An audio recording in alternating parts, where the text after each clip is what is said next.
महिला सशक्तिकरण में ना पहले कोई भी ऐसे आपको देखा जाता है कि वो स्टैटिक ऐसे है या डायनामिक ऐसे।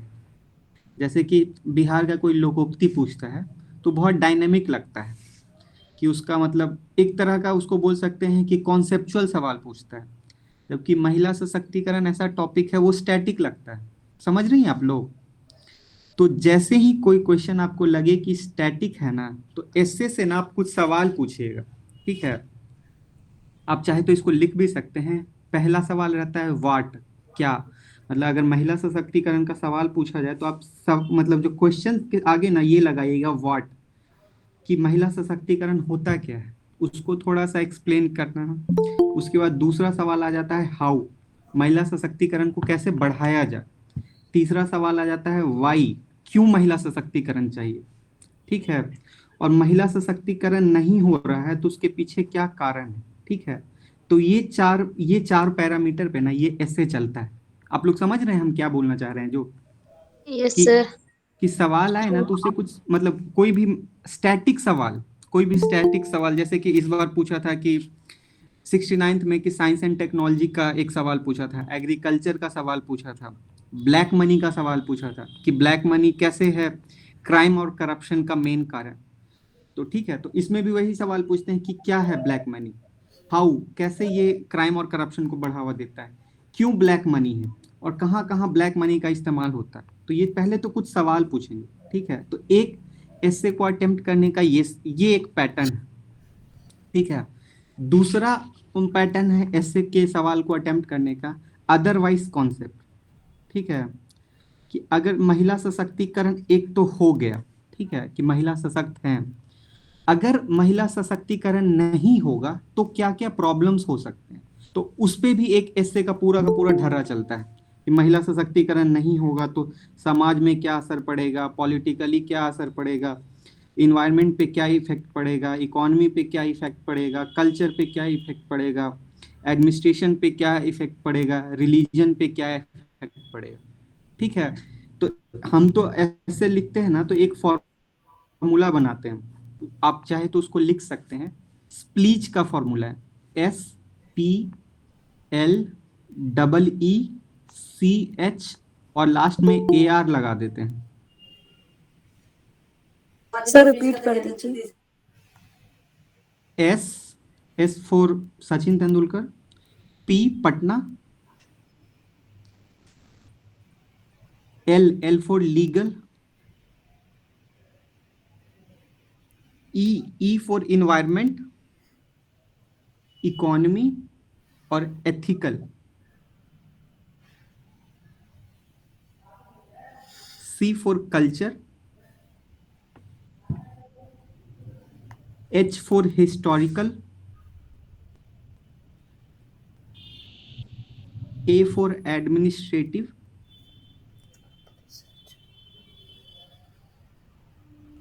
R for religion.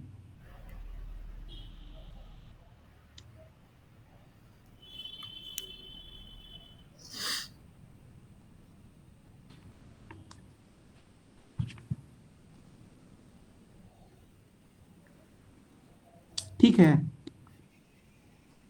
Yes sir. आगे बढ़े। Yes sir. हाँ, और कोई भी ऐसे है तो उसमें से सवाल क्या क्या पूछना है ये भी मतलब आप लिख लीजिए। What, how, why, where, when भी लिख सकते हैं, कब।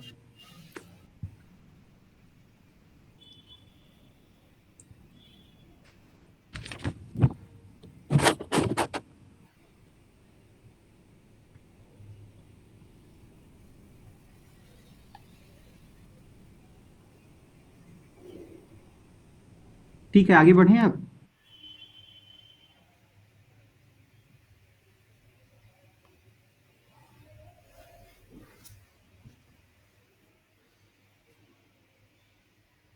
से पहले उसमें यही सवाल पूछते हैं व्हाट।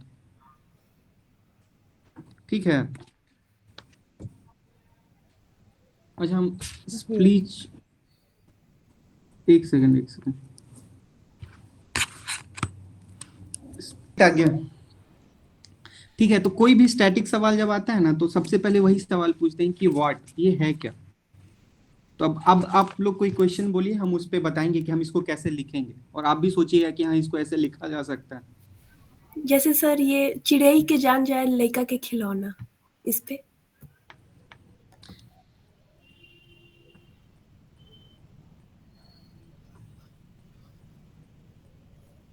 ठीक है, ये इस पे आप खाली एक बार इसका मतलब समझ जाइए कि है क्या। इसका कहने का मतलब मोटा मोटा यही आइडिया मिल रहा है कि किसी का अपना सब कुछ चला जा रहा है और सामने वाले आदमी को फर्क तक नहीं पड़ रहा है, उसके लिए बस एक खिलौना नाम का चीज है। ठीक है, इसको वुमेन एम्पावरमेंट से ही समझ लीजिए कि वुमेन इतनी पीछे जाते जा रही है, जाते जा रही है, जाते जा रही है, लोगों को कोई फर्क नहीं पड़ रहा है।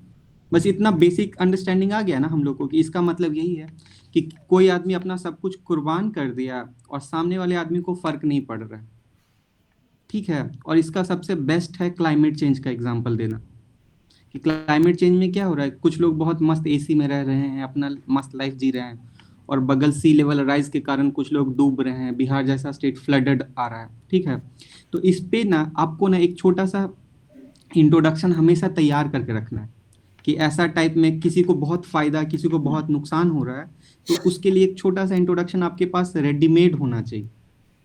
ठीक है, तो ये है एक बेसिक कॉन्सेप्ट, और इस पे हम एग्जाम्पल देते जाएंगे, स्पीच पे बिठाते जाएंगे। समाज में ऐसा कहाँ पे आपको एग्जाम्पल मिल रहा है जहाँ पे किसी को बहुत फायदा हो रहा है और बगल में नुकसान हो रहा है। डाउरी सिस्टम आपके माइंड में आ रहा है एक बार कि डाउरी सिस्टम क्या है, कि मतलब लड़का वाला दहेज पे दहेज लिए जा रहा है और वुमेन लोग का हालत खराब हो रहा है। ठीक है, और ये जो स्पीच वाला कॉन्सेप्ट है ना, ये 9 है टोटल, वर्ड में आप देखिएगा तो 9 है। तो इसमें आपको बस एक एक पैराग्राफ ही लिखना है, आप एक एक पैराग्राफ भी लिखते जाइएगा ना एक कॉन्सेप्ट के। फिर कुछ दिक्कत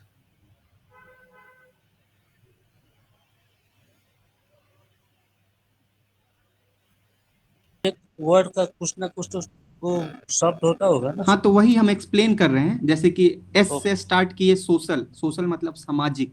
ओके इस चीज को थोड़ा सा वो करते हाँ हैं।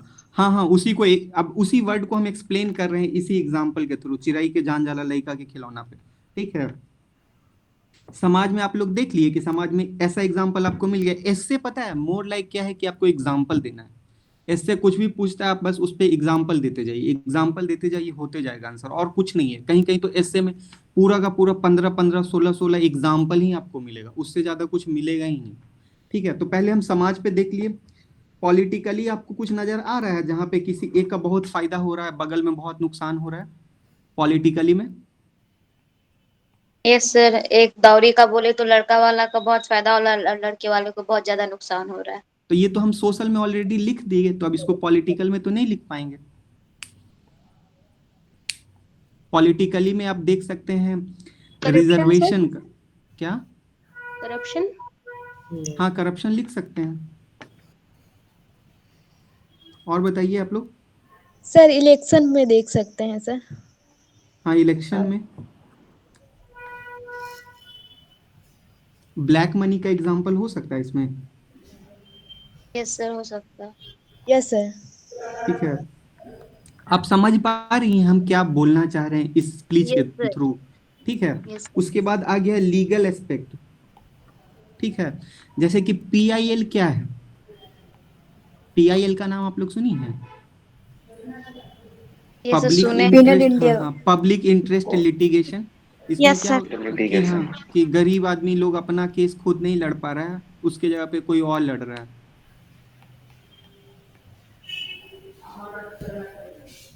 ठीक है, आप लोग समझ रहे हैं। तो कभी कभी क्या होता है ना, जैसे कि ऐसे जब हम लोग लिखते हैं ना तो एक पेज बना लेते हैं। ठीक है, सबसे पहले लास्ट में उसको बोलते हैं माइंड मैपिंग। ठीक है, तो माइंड मैपिंग में ना आप जल्दी जल्दी, मतलब जो आपका एस्से का जो जैसे 7-8 पेज में लिखना है तो लास्ट पेज में आप बनाते हैं। आप पहले ही वहां पे लिख लेते हैं कि अगर हमको सोशल में आ रहा है तो डाउरी और कास्ट करप्शन के बारे में लिखना है, पॉलिटिकल में हमको करप्शन के बारे में लिखना है, लीगल में हमको कुछ मिल ही नहीं रहा इससे रिलेटेड, तो हम लीगल को स्किप कर देंगे। ठीक है, उसके बगल में हम इन्वायरमेंट मिल रहा है तो इन्वायरमेंट के ऊपर लिख देंगे, इन्वायरमेंट के ऊपर हम क्लाइमेट चेंज के बारे में लिख देंगे थोड़ा सा। ठीक है, एथिकल इश्यूज में क्या क्या सर वो थोड़ा कोड बता दीजिएगा, क्या बताए थे वो कोडिंग जो था? ये हम मैसेज में यहाँ पे लिखा हुआ पिंड मैसेज में SPL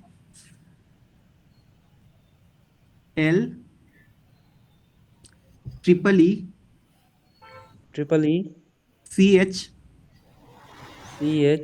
AR। Right sir, noted. ठीक है, तो आप जब पीछे माइंड मैप कीजिएगा ना, तो कभी कभार ऐसा हो जाता है कि सवाल से रिलेटेड आपके पास वो सब मतलब आता ही नहीं, कॉन्सेप्ट ही नहीं आता। जैसे कि यही लड़का के जान जाला में हमको लीगल से कुछ वैसा मिल नहीं रहा, तो हम लीगल को स्किप कर देंगे। ठीक है, उसके बाद अगला आ रहा है मेरे पास इकोनॉमी में कहाँ पे ऐसा सिचुएशन है। आप चाहे तो इसमें क्या बोलते हैं, कोई डेटा भी कोट कर सकते हैं, पर कैपिटा इनकम के बारे में बात कर सकते हैं, जॉबलेस ग्रोथ के बारे में बात कर सकते हैं। ये सब चीज वही दर्शाता है कि बहुत ज्यादा इनइक्वालिटी है। समझ रहे हैं आप लोग? Yes sir. ठीक है, इकोनॉमी स्पीच में एक ई का मतलब इकोनॉमी हो गया, एक ई का मतलब हो गया एथिकली। कभी कभी एथिकली जो सही होता है कुछ लोगों के लिए गलत हो जाता है। जैसे कुछ समाज में चाइल्ड मैरिज बहुत इथिकल है, उनके लिए कोई बहुत बड़ा इशू नहीं है। बिहार के का जो सोसाइटी है उसमें चाइल्ड मैरिज पे आप कभी कभी देखिएगा तो बहुत अच्छा आर्टिकल मिल जाएगा, उसके डिफेंड में उनके पास बहुत सारा चीज होता है। जैसे कि चाइल्ड मैरिज का उनका क्या फायदा होता है, जैसे कि उनके ऊपर रिस्पॉन्सिबिलिटी का बर्डन कम हो गया, कम एज में सोशल सिक्योरिटी एक तरह से उनको मिल गया। ठीक है, तो कुछ ऐसा चीज आपको मिल जाएगा, आप पढ़ते पढ़ते ना आपको मिल जाएगा ऐसे कॉन्सेप्ट, आप उसको लिख सकते हैं। तो आपको सबसे पहले ढूंढना है स्प्लीचर के फॉर्मूला पे। एथिकल हो गया, इकोनॉमी हो गया, इकोलॉजिकल एस्पेक्ट भी आप लिख सकते हैं कि कहाँ कहाँ ऐसा होता है। Climate change best ecological aspect हो गया। और बाकी तो अनुराग सर आपको नोट्स वगैरह देते रहेंगे सब कॉन्सेप्ट के ऊपर। फिर कल्चरली कहाँ कहाँ ऐसा एग्जाम्पल है, आपको अगर कोई ट्राइब का एग्जाम्पल पता है, कोई सोसाइटी का एग्जाम्पल पता है, अगर कोई सोशियोलॉजी वाला स्टूडेंट है उसको अच्छे से पता होगा कि कौन कौन से सोसाइटी में ऐसा आपको देखने को मिलता है जहाँ पे बहुत ज़्यादा इनइक्वालिटी है, तो आप उसको कोट कर सकते हैं। और एडमिनिस्ट्रेटिव और रिलीजियस कॉन्सेप्ट में भी आप ऐसे ही करके लिख सकते हैं। एडमिनिस्ट्रेटिव में जैसे कि आर्टिकल 144 कभी कभी धारा लगाया जाता है। ठीक है, तो उसमें क्या होता है कि जो रिच लोग होते हैं, एफ्लुएंट लोग होते हैं, उस सिचुएशन को तो बहुत अच्छे से मैनेज कर लेते हैं, उनके पास फूड स्टोरेज होता है घर में। लेकिन जो गरीब लोग होते हैं, डेली वेज अर्नर होते हैं, उनके लिए तो बड़ा परेशानी हो जाता है। आवाज जा रहा है आप लोगों को क्या? Yes sir. फ्रीडम मूवमेंट ही बहुत बड़ा हिस्टोरिकल है। हिस्टोरिकल में उसमें आप मतलब ये बता सकते हैं कि इंडिया जब इंडिपेंडेंस हुआ था उस समय इंडिया का क्या सिचुएशन था, पर कैपिटा इनकम कितना था, एवरेज लाइफ कितना हुआ करता था। कोई भी हिस्टोरिकल ऐसे इन जनरल क्या करते हैं ना, मतलब एवरेज क्या कि जिनको नहीं आता है ना आंसर लिखने एस्से के लिए, उनको अगर एवरेज आंसर चाहिए 130-40 नंबर चाहिए, तो हिस्टोरिकल ही एस्पेक्ट वो उठाते हैं। ठीक है, हिस्ट्री से ही कोई एग्जांपल, जैसे कि ये इंडिया का जो ये गांधी जी को ट्रेन से उतार दिया था। ठीक है, वही एक एग्जांपल है कि मतलब कि एक बोगी में कुछ रिच लोग जा सकते थे, गरीब लोग नहीं जा सकते थे, इस बेसिस पे उनको उतार दिया गया। ये एक इनइक्वालिटी का एग्जांपल है। वैसे हम आपको दे देंगे, आपको इसमें ज्यादा परेशानी नहीं होगी। ठीक है, एक और कॉन्सेप्ट है इसी में लिखने के लिए, जहाँ पे लोग स्टार्ट कैसे करते हैं कि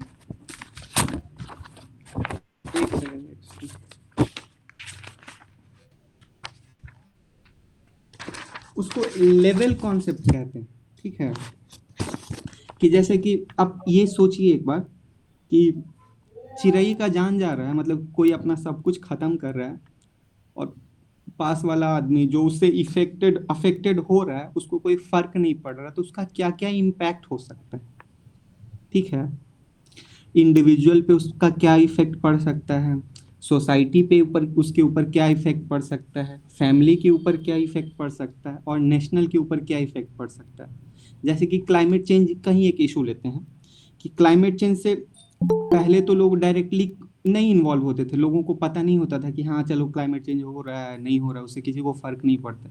लेकिन अब जब क्लाइमेट चेंज से लोगों को फर्क पड़ रहा है, जैसे कि खास करके बिहार यूपी के लोगों को, जब फ्लड आ रहा है, बिन मौसम बरसात आ रहा है, उनका एग्रीकल्चर प्रोडक्टिविटी घट रहा है, तो अब वो लोग भी कहीं ना कहीं समझने लगे कि हाँ यार क्लाइमेट चेंज तो है, ये सच में एक बहुत बड़ा इशू है, इसको ठीक करना पड़ेगा। ठीक है, तो अब ये इंडिविजुअल लेवल पे आने लग गया है। इंडिविजुअल लेने के बाद आने के बाद फिर कम्युनिटी लेवल पे आने लगता है। कम्युनिटी लेवल पे क्या आता है कि कहीं कहीं क्लाइमेट चेंज से कोई शायद एक दो आदमी मतलब उसको फर्क पड़ता है। जैसे जैसे कि कोई आदमी गया घूमने के लिए, ठीक है, और वहां पे सडन से फ्लड आ गया या फिर लैंडस्लाइड आ गया, और उसका कहीं ना कहीं इम्पैक्ट क्लाइमेट चेंज, उसका दोष कहीं ना कहीं क्लाइमेट चेंज को दिया जाता है। ठीक है, तो कभी एक आदमी इंडिविजुअली इफेक्ट होता है क्लाइमेट चेंज से, कभी कभी पूरा का पूरा सोसाइटी खत्म हो जाता है क्लाइमेट चेंज की वजह से। जैसे कि एक वनाटू करके एक ट्राइब था, पूरा का पूरा क्लाइमेट चेंज की वजह से वो खत्म हो गया।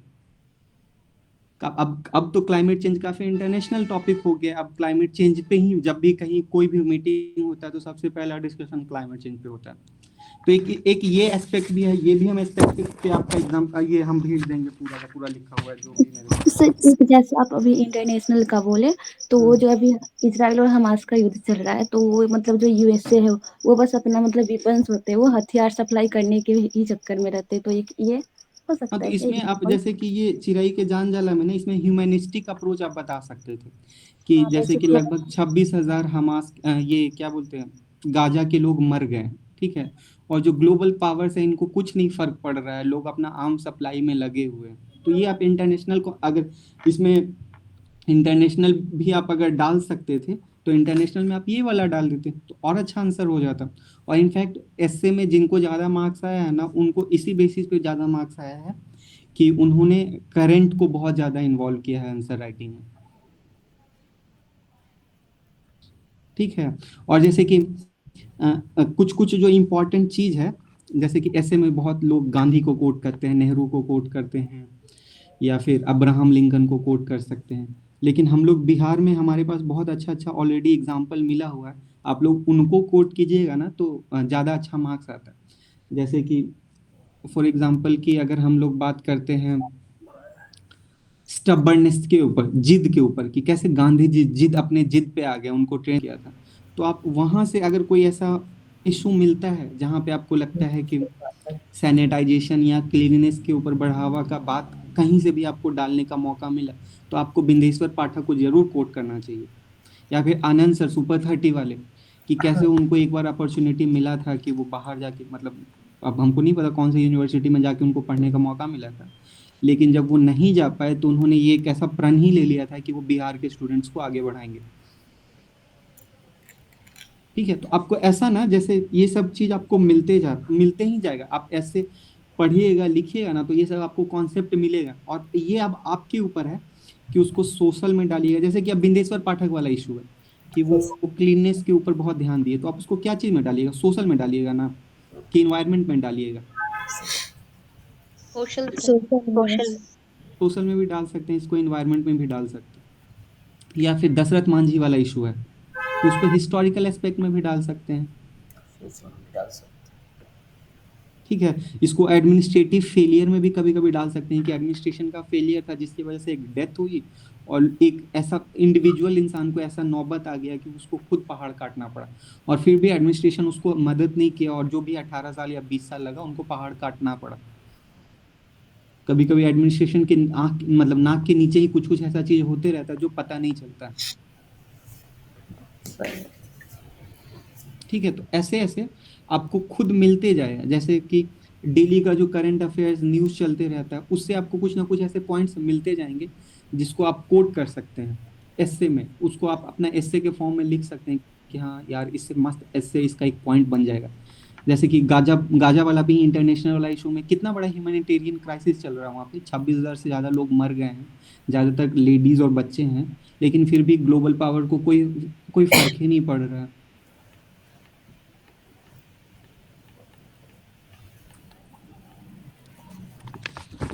ठीक है,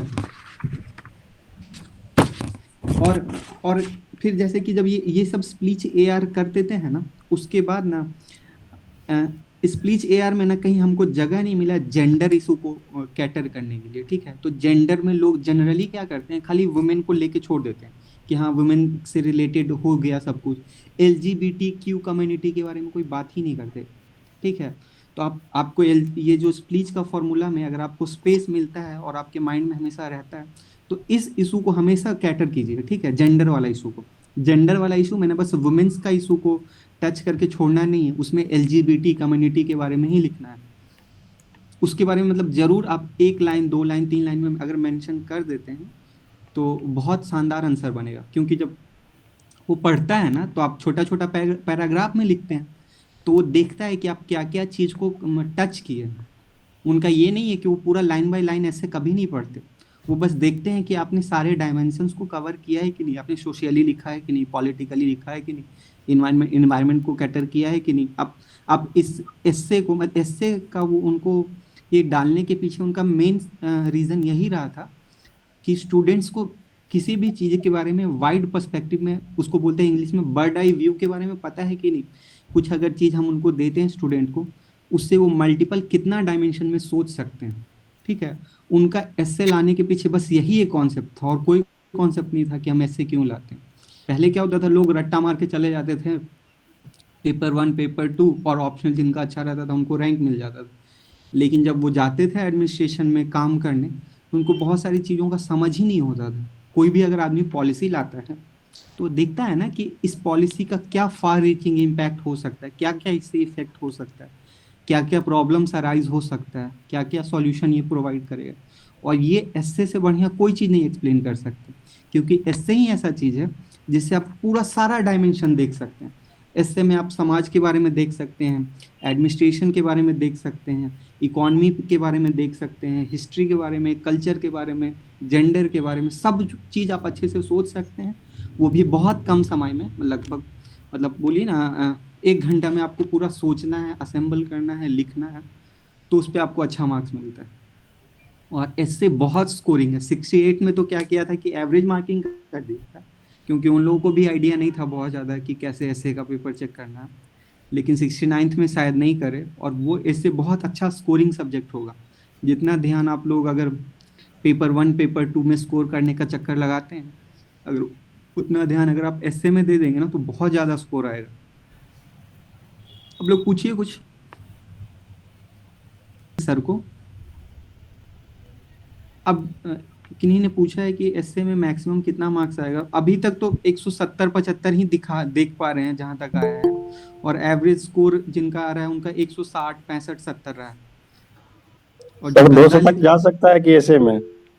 क्या बोले सर 200 लाया जा सकता है ऐसे में? हाँ बिल्कुल लाया जा 200 सकता है, इसमें तो कोई शक ही नहीं है, बिल्कुल लाया जा सकता है ऐसे में। लेकिन ऐसे में लोग टाइम नहीं दे पा रहे हैं ना, ऐसे में लोग समझ नहीं पा रहे हैं उनको लिखना क्या है, उनको कौन सी डायरेक्शन में खोजना है। लोग ऐसे के लिए मतलब आप यूपीएससी टॉपर्स के से पूछिए कि ऐसे कैसे लिखा जाए अच्छा, तो वो बोलेंगे कि नॉवेल पढ़ा करो। तो नॉवेल पढ़ के आप कितना नॉवेल पढ़िएगा? जिनको हैबिट नहीं है नॉवेल पढ़ने का वो कैसे पढ़ पाएगा? तो इससे अच्छा है कि आप न्यूज़पेपर जो पढ़ रहे हैं डेली, उसी में से आप एक अपने डेस्क के सामने एक स्पीच AR का फॉर्मूला रख लीजिए और देखिए। सर इसमें जो नॉवेल पढ़ने के लिए बोल रहे हैं, तो नॉवेल का मतलब क्या योगदान है उसमें? हम नहीं कैसे? बोल रहे हैं, टॉपर्स लोग बोलते हैं, क्योंकि नॉवेल्स कुछ जो नॉवेल्स होते हैं वो बहुत डीप मीनिंग वाली बातें बताते हैं, मतलब एक बहुत छोटा छोटा एनेक्डोट स्टोरीज वगैरह वो बताते हैं ना, तो इसलिए वो लोग बोलते हैं कि नॉवेल पढ़िए आप लोग। लेकिन ये किसी सबका हॉबी नहीं होता, सब लोग नहीं कर पाता है नॉवेल। इससे अच्छा है आप अपना न्यूज़पेपर या फिर आप जो कुछ भी पढ़ रहे हैं उससे आपको अगर इससे रिलेटेड कुछ मिलता है आप उसको अपडेट करते जाइए। नहीं हो तो आप अपना एक अलग से एस्से का कॉपी बनाइए और सब मतलब 4-4 5-5 पेज स्पेस दीजिए, सबके ऊपर अपना जो हेडिंग है social, political, legal, economical, cultural, historical, और जब कभी भी आपको कोई एग्जाम्पल मिले आप उसको अपडेट करते जाइए।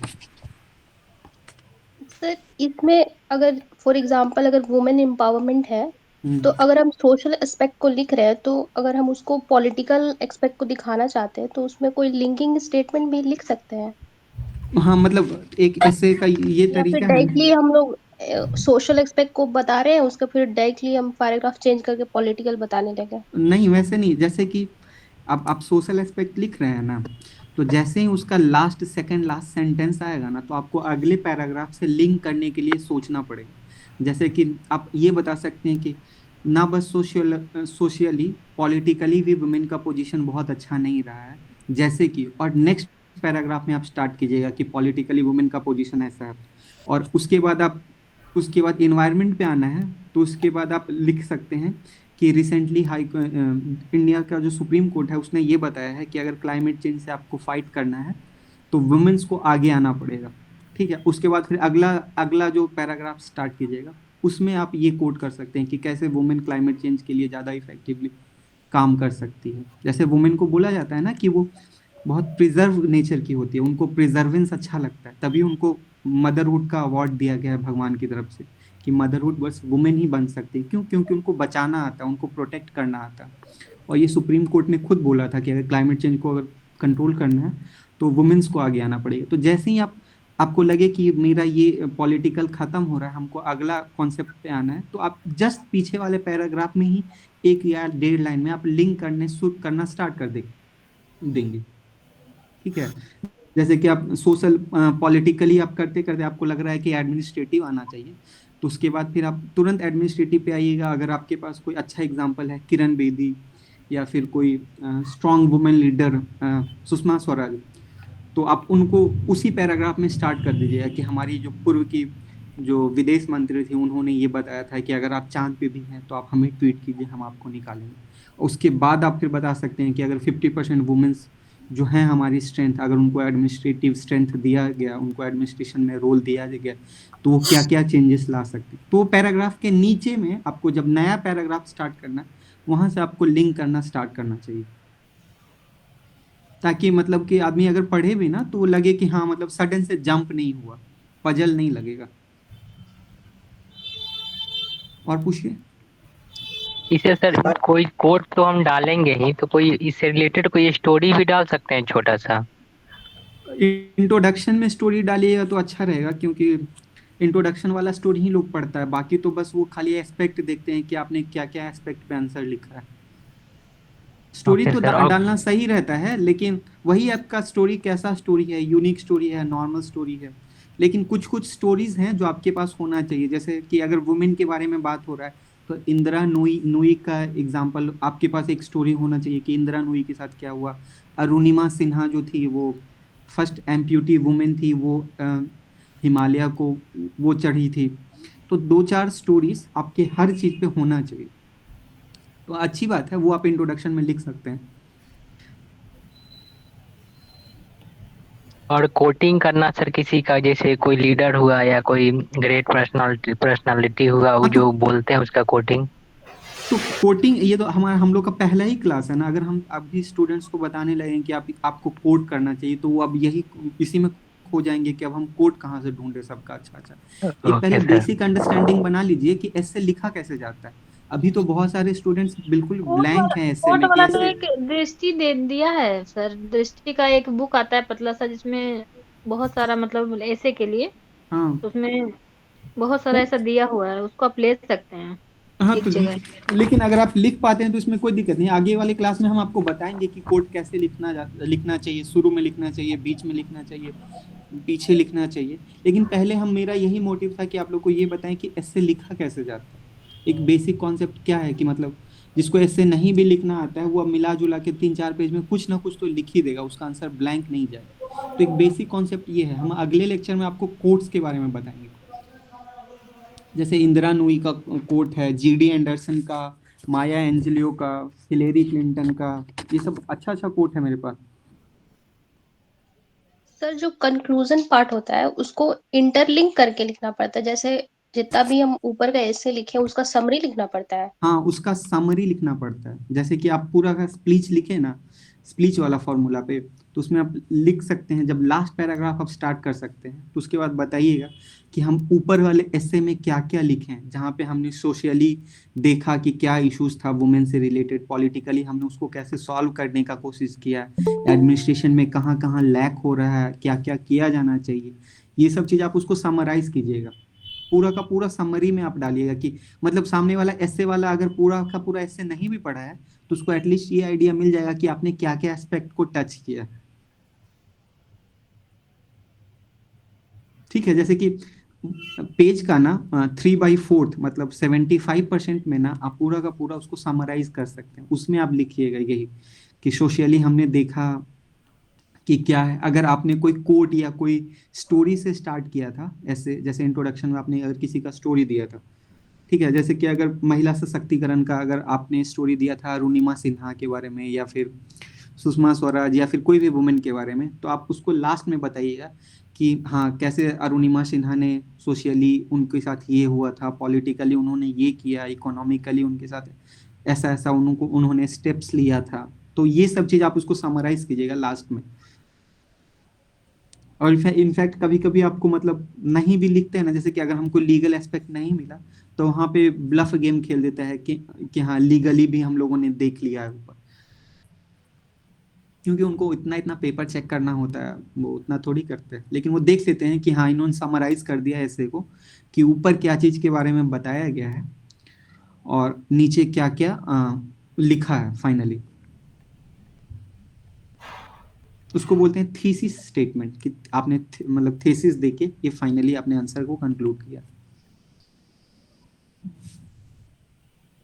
पूछिए। और ऐसे भी क्या बोलते हैं, जब अभी तो ऐसे का टाइम है, अनुराग सर पूरा डिस्कशन कराते थे हम लोग को भी, और जो हम लोग के बैच में जितने भी स्टूडेंट्स थे सब लोग पूरा डिस्कशन करते थे। सोशली पे तो उठाते थे तो 10-10 15-15 नया नया कॉन्सेप्ट जानते थे, अलग अलग एग्जाम्पल देते थे, लोकल एग्जाम्पल देते थे, बाहरी एग्जाम्पल देते थे। तो आपको मिल जाएगा, सर करा देंगे आपको अच्छे से। बस मोटा मोटा आइडिया ऐसा है कि ऐसे को ऐसे लिखा जाना चाहिए।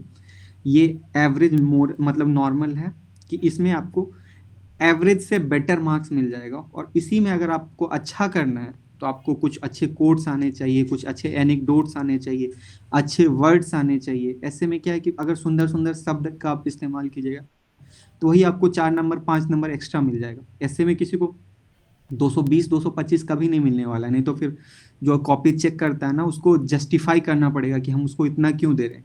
लेकिन आप normal better than average answer लिखिएगा, सुंदर आंसर लिखिएगा तो 180-85 तक मिल जाएगा, बहुत अच्छा मार्क्स है। सर फिलोसफिकल ऐसे जो होता है वो इसी फॉर्मूले पे हो सकता है, लिखा जा सकता है। हाँ फिर स्पीच वाला मेनली तो इसी फॉर्मूले पे होता है। स्टैटिक वाला होता है व्हाट हाउ व्हाई वेयर पे।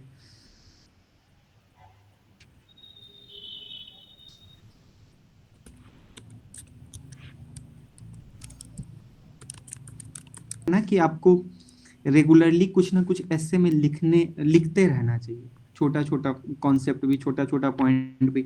अगर आप 5 पेज 6 पेज का नहीं भी लिख पा रहे हैं ना तो 1 पेज का कम से कम माइंड मैप तो जरूर बना लीजिए कि मतलब अगर आपके पास कोई ऐसे मिल गया, जैसे कि पिछली बार क्या पूछ रहा था,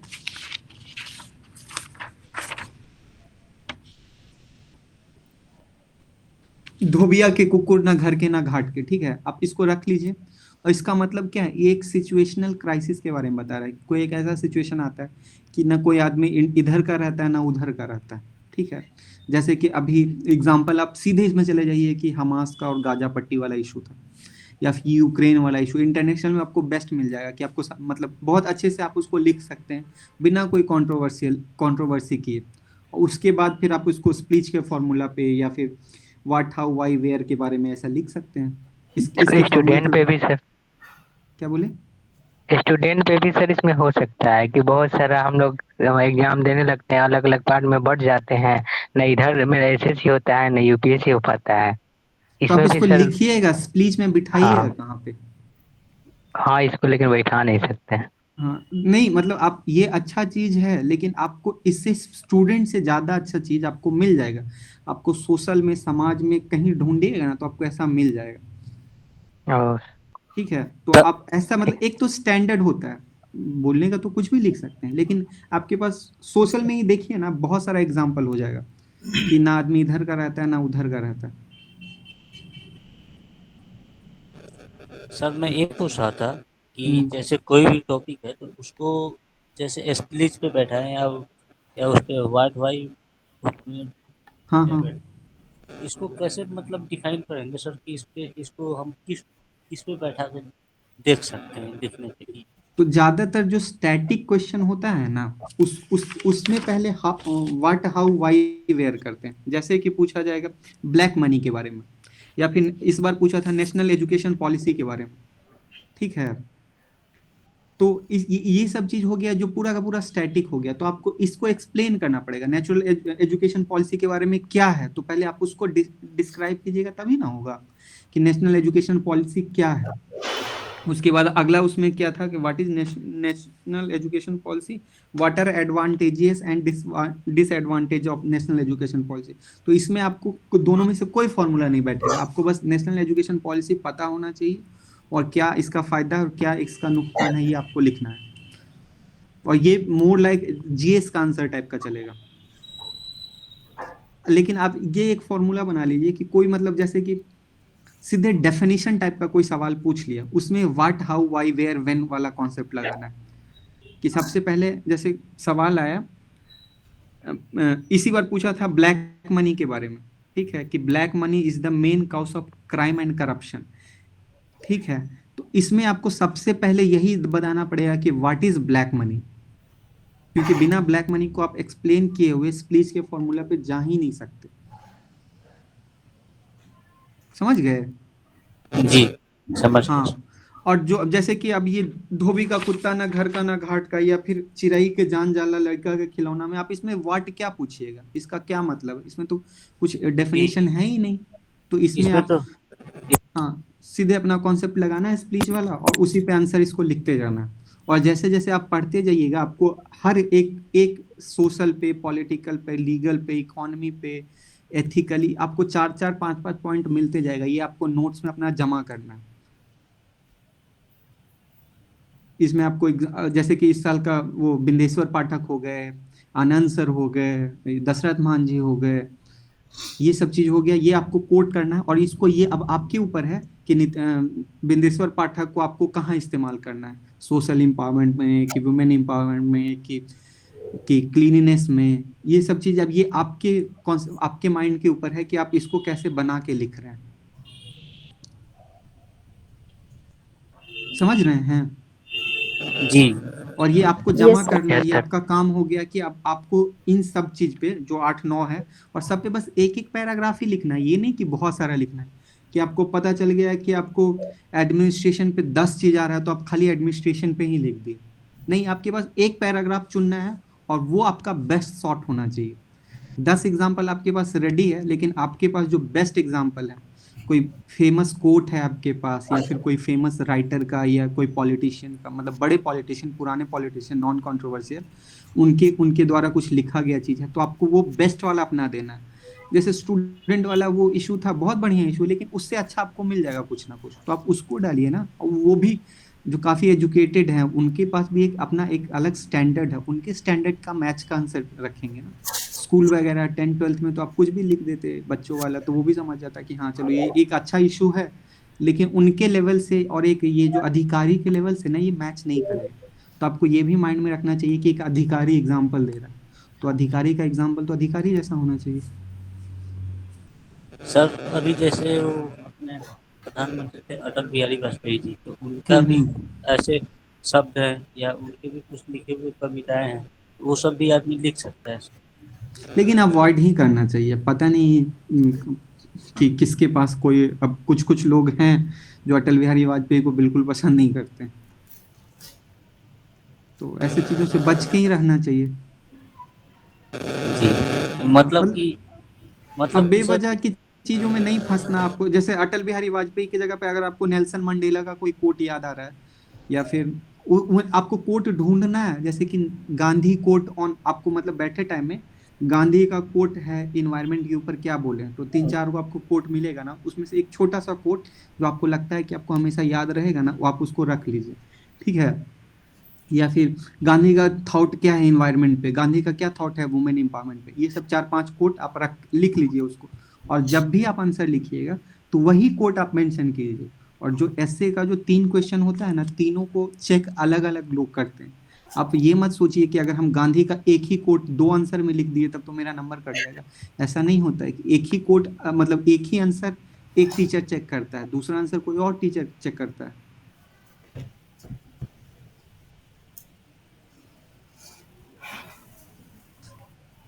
नहीं नहीं, गांधी जी से क्यों नफरत करेंगे? मतलब ये हम बताना चाह रहे हैं कि कुछ कुछ लोग हैं वो जिनका मतलब थॉट हर चीज पे है, तो इसीलिए। और पूछिए। सर बहुत बार ऐसा होता है जैसे जो क्वेश्चन पूछता है वो हमें आते रहता है बट वो लिख नहीं पाते हैं। हाँ, तो उसी उसी के लिए तो आपको ये फॉर्मूला मिला है ना, कि फॉर्मूला पे आप उसको बैठ के थोड़ा सोचिए, 2 4 5 मिनट सोचिएगा ना, तो आपको कुछ ना कुछ मिल ही जाता है। और 3 घंटे में ना आपको बहुत इनफ टाइम मिल जाता है सोचने के लिए। और अभी आपको हम नहीं बोल रहे हैं कि आप फुल फ्लेज आंसर लिखिए। आप जो भी आपको ऐसे सवाल मिल रहा है ना, उसको लिख के सामने रखिए और फिर सोचिए कि इसमें हम क्या, ये जो स्पीच वाला फॉर्मूला है, इस पे क्या क्या एग्जाम्पल डाल सकते हैं। और एक पेज में ना सबसे छोटा, मतलब छोटा छोटा लिख लेना है, और उसी को फिर बाद में एक्सप्लेन करना है ऐसे। उसको बोलते हैं माइंड मैपिंग करना। पहले आप आंसर का ना माइंड मैपिंग कर लीजिए, क्योंकि जब आंसर लिखते हैं ना तो सब चीज ध्यान में नहीं आता है, बस वो तो फ्लो में लिखते जाते हैं। इसीलिए पहले मतलब कि आंसर लिखने से पहले 10 मिनट, 12 मिनट, 15 मिनट आप माइंड मैपिंग कीजिए। बैठ के सोचिए कि इस पे हम क्या डालेंगे, इस पे हम क्या डालेंगे, हमको एथिकली में हम इसमें क्या डाला जा सकता है, मेरे पास है वैलिड पॉइंट या नहीं है। और हमको बस एक ही पॉइंट सोचना है, क्योंकि एक ही पैराग्राफ लिखना है, 2 3 भी सोचना नहीं है, तो इसलिए हम लोग को उतना परेशानी नहीं होता।